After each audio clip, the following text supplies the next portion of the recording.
Hey yo, what's up you guys? So I'm coming to you with another video and we're talking about the Olympics yet again in my series of talking about the Olympics, and this time getting into the discussion of woke Olympics coming from Blaze TV, coming from Glenn Beck. So shall we begin?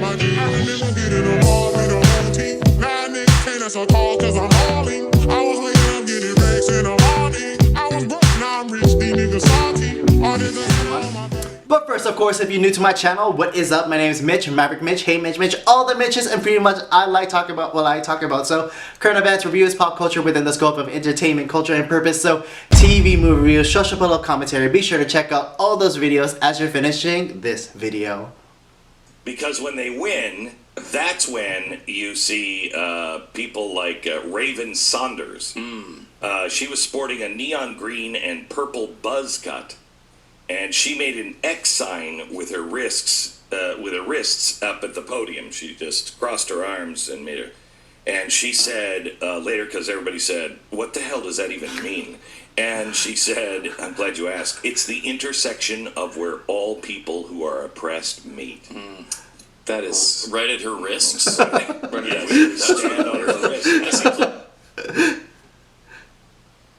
Like too many people for one set of wrists. And then after she decided to twerk. It was sexy. I can imagine. I wanted to meet on her wrists after that. I did. I was like, I think I was oppressed by that. I don't know how to go on. She said, I just wanted to be me, not to apologize, to show younger people that no matter how many boxes they try to fit you in, you can be all you can and you can accept it. That's people beautiful. tried to tell me not to do tattoos and piercings and all that, but look at me now. Look at her now. I'm popping. I'm popping. She said she's had a lot of things weighing on her for 22 years, and she was finally able to process it.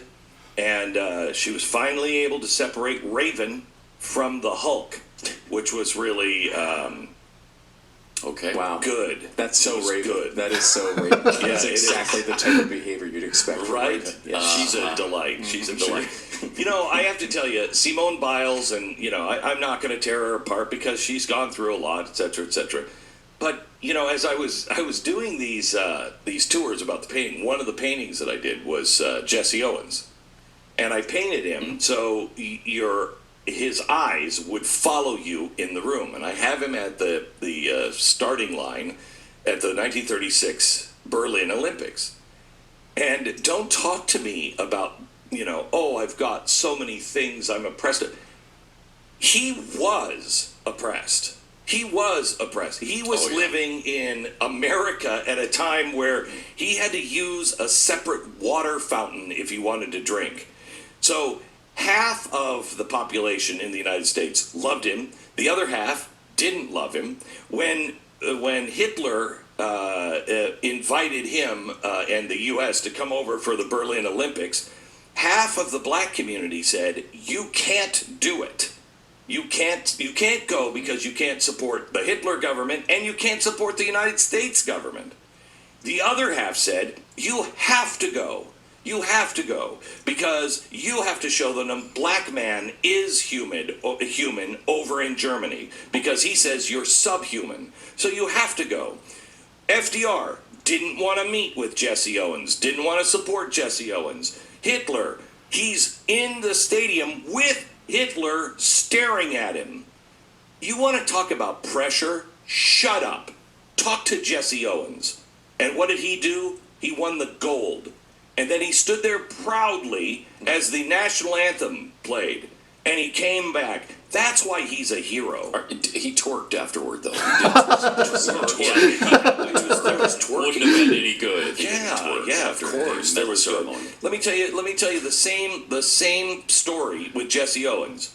Do you know why he won the gold? Because he was faster. Fastest time. Yeah. Across the finish line before the others. Yeah. Yeah, so that's what happens when you turn your mics off and turn your headphones on. You're not allowed to listen anymore. Let me just share this with you, okay? Here's the reason why I won in the long jump. Is because the guy who he was competing against noticed that Jesse Owens was jumping too soon. And he kind of sneaks over to Jesse's side, and he's standing there, and he says, hey, listen, you're jumping too soon. And Jesse said, what are you talking about? He said, don't look at me. Hitler's looking at me. Don't look at me. You're jumping too soon. So I'm gonna saunter over to the pit, and I'm just gonna drop my towel where you should jump. And so he does. And this is a German competitor, I believe. Wasn't it? Oh yeah. Yeah. Oh yeah. Yeah. And he puts his towel down right where Jesse Owens should jump. Jesse Owens jumps and wins the gold. It didn't take long for that guy to be sent to the Russian front. That guy was sent to the Russian front because he lost to Jesse Owens, and he helped Jesse Owens. Jesse Owens and he became friends. He was sent to the Russian front, and the last thing he said to Jesse Owens was, please, one thing I ask, please tell my children, when this madness is all over, I was not one of them. So don't tell me about your oppression, Hulk Raven. Don't tell me about your oppression. Well, there was that tattoo thing they had to deal with. Well, yeah, and she was told not to pierce, and I'm sure that there's a lot of people who are oppressed that were really sad to hear that kind of oppression was going on her. People don't look at this anymore, but the Nazis were very anti-piercing. Very. That was one of the things people don't even discuss. They don't even discuss. It Was that horrid? He It was rose to that power. horrid? Yeah, he rose to power based on the non-piercing. Yeah, he did. Gosh. Alright, so wrapping up final thoughts, I didn't do a lot of breaks into between because I was just pretty much listening to this conversation. There was kind of humor here and there, and I loved it. And that was actually a new story that I haven't heard before about Jesse Owens and the German guy and all this stuff. And that was really cool and everything, so good to hear about that. But if I were to draw anything from this conversation, I think, one, the left is focused on race, right? And two, so there's this ongoing about oppression and all this stuff, and obviously Glenn Beck talks and brings it back to talking about the actual oppression in the past and all this stuff and everything, which what I want to bring to just as a small discussion point for this video, and which is, I think we have it so good in America. Like, obviously there's bad here and there, and we see the travesties and everything, but as a summation, right?